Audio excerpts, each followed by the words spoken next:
There is no greater threat to international peace and security than the commission of atrocities.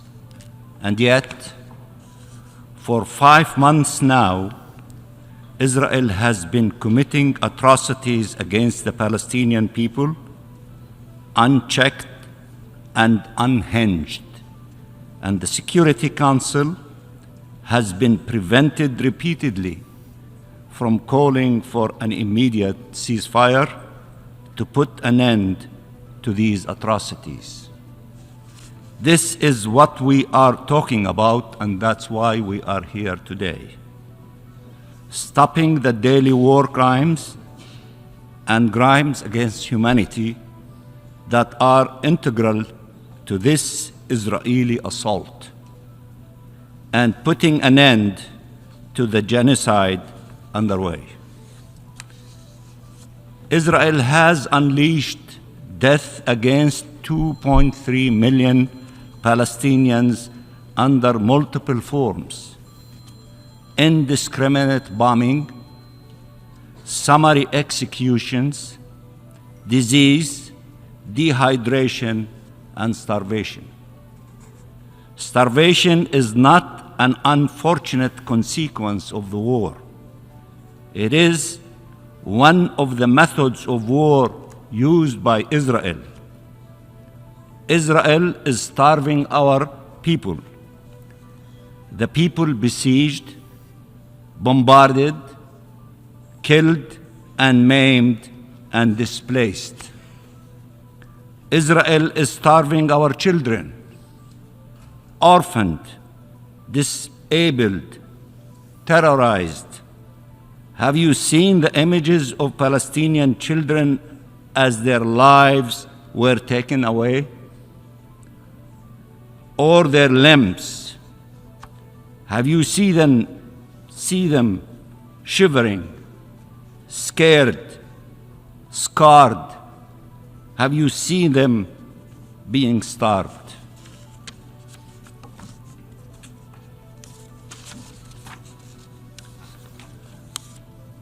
Mahmoud Fattouh died of acute malnutrition. He was 2 months old.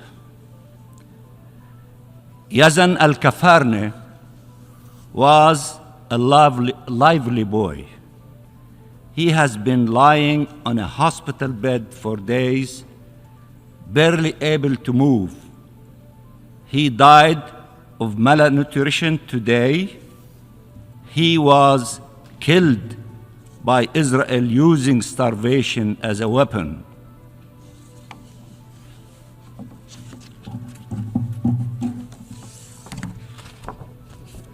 Look at our children. Look at Yazan.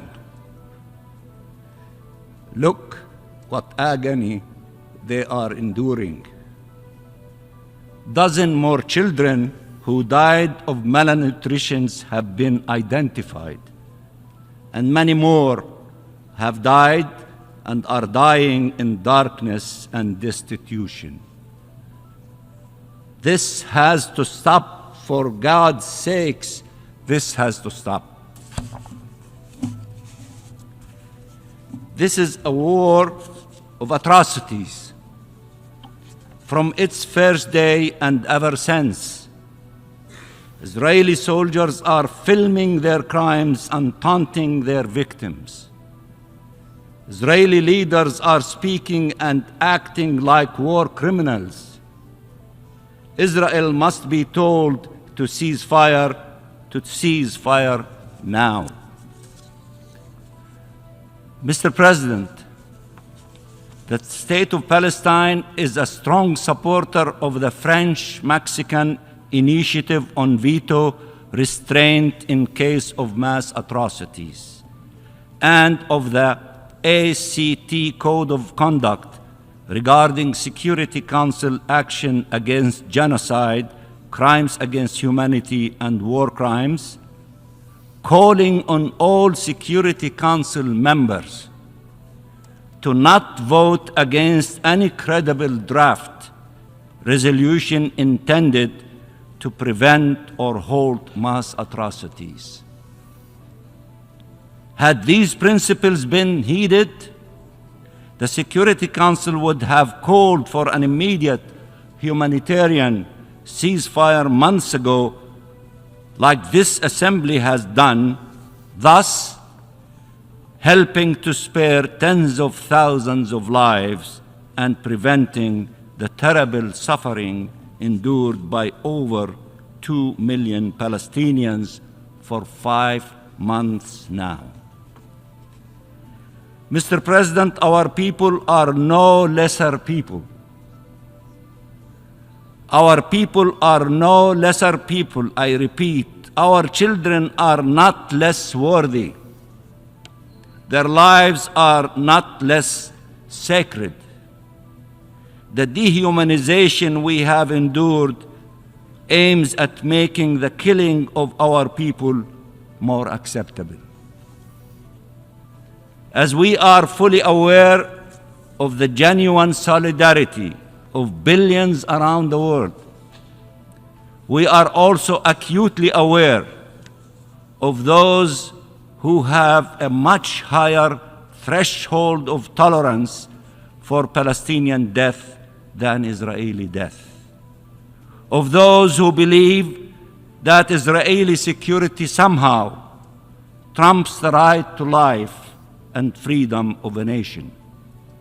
Of those who consider us a lesser race, who have difficulties seeing us as victims, and who refuse to admit that those killing us are perpetrators of crimes, even when those crimes are occurring in broad daylight for all to see, for all of you to see, and you have been seeing. It is thus appropriate that the Vice President of the United States has chosen Selma, Alabama, to call for an immediate ceasefire. She spoke of the suffering of the Palestinian people, of the many innocent Palestinians who have been killed, of how hungry, desperate people trying to secure food for their families were met with gunfire in Gaza City, concluding by saying, and I quote, "Our humanity compels us to act," end of quote. Speaking to the meaning of Selma, Vice President Harris said, and I quote, "Freedom is not to be given. It is not to be bestowed. It is ours by right," end of quotation. And we say, and you should say with us, freedom for the Palestinian people is not to be given. It is not to be bestowed. It is ours by right. Mr. President, there is a reason why ethnic cleansing was possible in Palestine, why apartheid was possible in Palestine, why genocide was possible in Palestine. It is the certainty of the perpetrators that they will never be held accountable.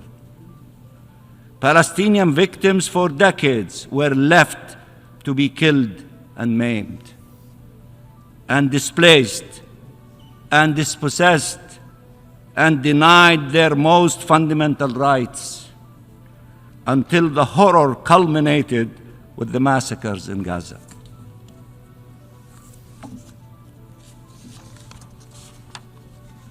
Israeli leaders speak openly of the crimes they are committing and of those they intend to commit.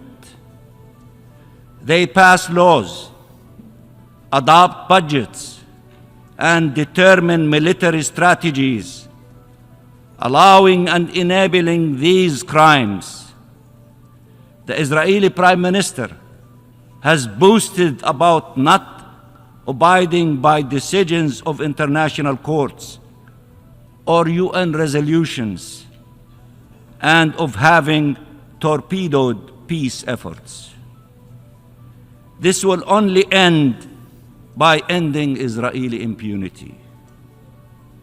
The era of Israeli impunity must come to an end, and we should enter a new era of accountability and sanctions. The ICC has yet to issue a single arrest warrant.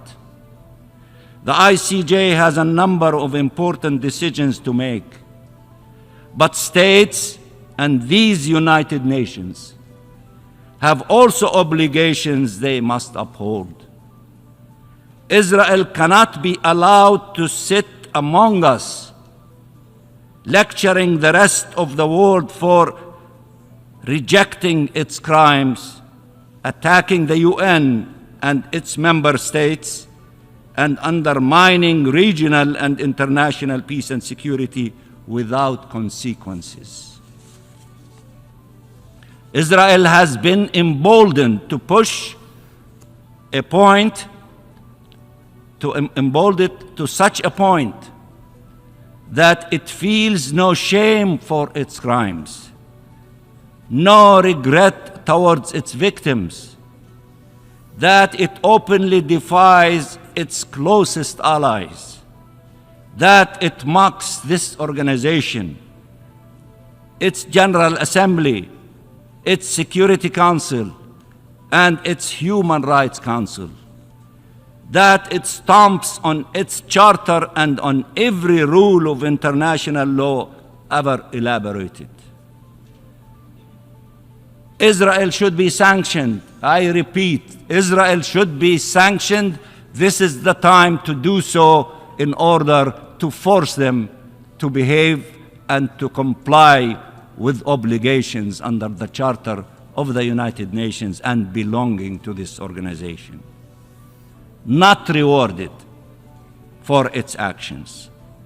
Israel believes it is a state above the law, and as long as that belief is not shattered, and it should be shattered, it will continue acting as an outlaw state. Mr. President, 100,000 Palestinians have been killed and maimed. 1.9 million have been displaced. 2.2 million are enduring hunger and dehydration. We have a collective duty, all of us, to bring this unspeakable suffering to an end. Israel considers that the Palestinian people have three options. They give us three options: displacement, subjugation, or murder. Ethnic cleansing, apartheid, or genocide. We can support, who can support any longer such a despicable scheme? Who can? Who can shield any further those committing it? Who can? Sending it weapons or money or providing it with any form of support is unacceptable, for as long as it has not abandoned these criminal policies toward the Palestinian people. We salute the people mobilized around the world for Palestinian freedom. We thank them for their principled, heroic positions, including the hundreds of the thousands in the streets of New York, Washington, D.C., and more than 85 cities in the United States during the last few days. We salute the workers that are refusing to ship weapons to Israel, and we ask every country, their workers, not to load ships carrying weapons and ammunition to go to Israel to kill Palestinian children and Palestinian civilians. And I hope that all of your workers in your ports and your airports would do likewise, because this is the right thing that should be done. As one day in the past, few brave workers in a grocery store in Ireland started the boycott movement, the abhorrent system of apartheid, there are brave workers today that are beginning the process of not loading weapons to Israel and ammunition, to unleash a movement with the billions of people who are demonstrating in the streets to hold Israel accountable for the crimes committed against the Palestinian people. We salute all those who are doing these principled, heroic things in solidarity with the Palestinian people. We salute the individuals and the entities rejecting trade with settlements. Not only for settlers should be sanctioned, the entire enterprise of settlements and settlers should be sanctioned. Don't allow a single one of them to get a visa to visit any of your countries. Behave in a different way. Show them that you mean business in honoring and upholding international law and solidarity with the Palestinian people. And we salute all those working to advance accountability. The horrors of today are made possibly by yesterday's failings. We need to correct course today to generate hope tomorrow. Death and devastation and despair have prevailed because of Israeli actions, but also because of international inaction. The international mobilization we have witnessed these last few months at the United Nations, but also by states parties to the ICC and before the ICJ in recent days, must translate into an international plan for justice, freedom, and peace, and in that order. Justice, freedom, and peace, and in that order. Palestine will be free. Its people will be free. And then only then will peace be a reality for all to enjoy. And I thank you, Mr. President.